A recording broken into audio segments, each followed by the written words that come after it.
Hi everyone, it's Stephanie Banks coming to you on a super blustery morning here on the Emerald Coast in Nicaragua. And today I'm coming to you because I wanted to introduce you to an online spiritual growth program that I am offering complimentary to everyone. And this is my way of saying thank you and my token of appreciation for all the love and support that I've received over the last 5 or 6 years since my near-death experience.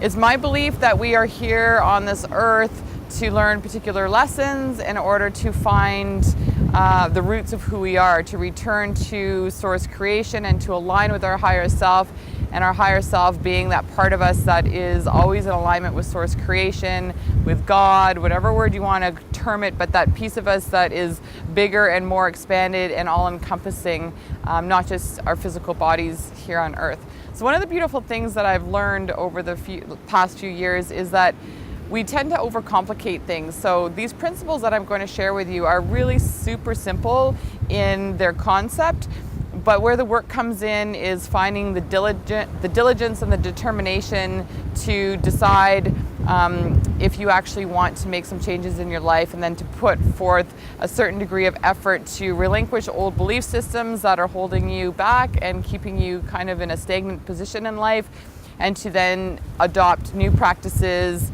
and new habits that will be more in line and in alignment with manifesting that part of you that you're trying to align with. So to me, manifestation isn't necessarily just the idea of bringing into your life an abundance of this, that, and everything else, and creating the perfect job and finding the perfect partner.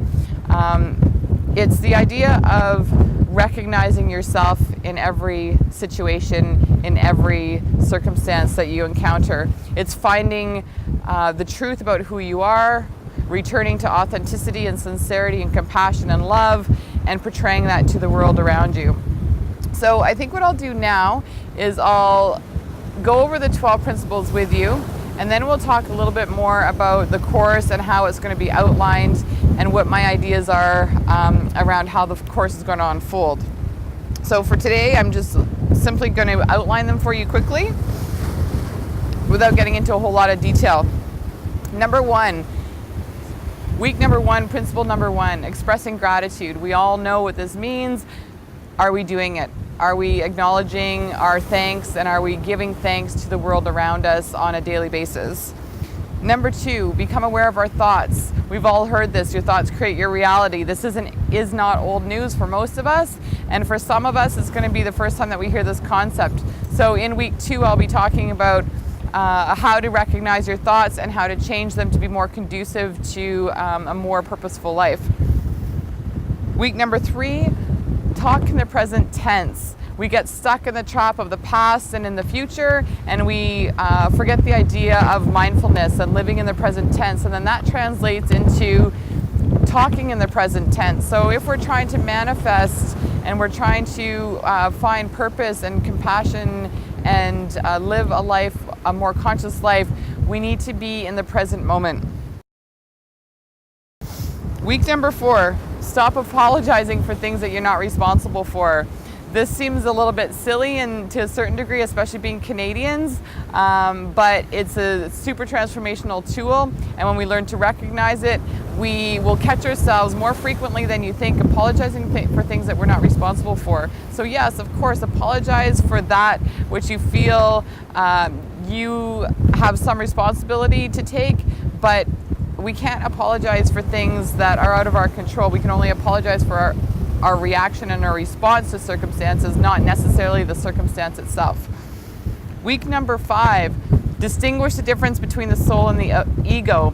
Again, not new information for many of us, but there are certain things that we can do to recognize the soul versus the ego, and to understand when we are coming from the soul and when we are coming from the ego, and how to develop a relationship between the two that is more let's say in unison with your entire being. So in other words, recognizing when we are allowing our soul to take the driver's seat and when we're letting the ego take the driver's seat, and how to develop communication and cooperation between those two aspects of who we are for the betterment of our entire being. Week number 6, Stop playing the victim card. Stop passing the buck. Stop pointing the blame in every direction. Take responsibility for where you are in your life without judgment, and understanding that by playing the victim role, playing that card, you are giving away your power. So we're going to talk about that and ways to recognize it and to practice relinquishing that habit. Week number 7. Wayne Dyer used to say, and I love this quote, be open to everything and attached to nothing. A difficult one for our logical mind to wrap its brain around, but from a soul level, when we do that, we are limiting ourselves. We're shutting the door to options that are available to us. So we're going to talk more about that. Week number 8, incorporate more fun and play into our lives. So we know this simple concept, but are we actually doing it? Are we taking time to find enjoyment in our life? Are we tapping into activities that are available to us that bring out the kid in us, that allow us to feel playful and happy? So I'm going to give you suggestions as to how to do that, and I'm going to challenge you in that regard.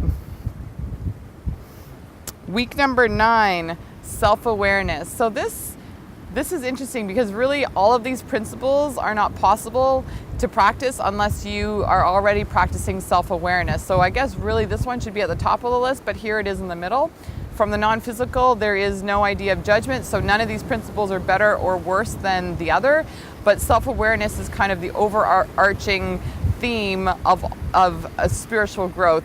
You have to be willing to be self-aware and to catch yourself in certain experiences, the way you're interacting with the world, and be able to not judge yourself for it, to recognize that you're only human, and not only human, you're so much more than being human, but you are human. A big part of you is human, and we're not necessarily going to be perfect. What is perfect anyways? I actually think that we are all perfect, but our idea of perfection is different from the physical, logical mind than it is from the soul level. So in order to really practice these principles, it's imperative that you're also practicing self-awareness so that you can recognize yourself and make the changes that need to be made. Week number 10, be courageous, come out of your shell, take the risk. Many of us get stuck in the idea of fear, and fear limits us. We have self-doubt. We worry about what others are going to think. We worry constantly about whether we're good enough, whether we're fast enough, whether we're tall enough, whether we're short enough, whether we're pretty enough, whether we're smart enough. Let's just be courageous enough to be ourselves, to step out of our shell and to challenge ourselves and to recognize that success lies one step outside of our comfort zone. Super important lesson, and one that is very liberating. Week number 11, selfless acts of kindness. So in other words, be of service to other people. Again, something that we all know, not new information, but this is an opportunity to remember this invaluable tool in life through acts of kindness to other people, and also accepting acts of kindness from others to ourselves. We can really find alignment with our soul in a super fast way. So when we're having a bad day, or things aren't going as well as we would like it to, this particular tool can bring us back into alignment, like in one simple act. And then number 12, last but not least, of course, is the idea of self-love. How many of you actually wake up in the morning and feel complete and utter love for yourself that transcends far beyond the idea of the physical body, where we can go to bed at night and feel like we have contributed to the world, that we are living the best possible life that we can live, that we are coming from the place of compassion and sincerity and authenticity, where we're not trying to be something that we're not, and we're super comfortable and happy with that.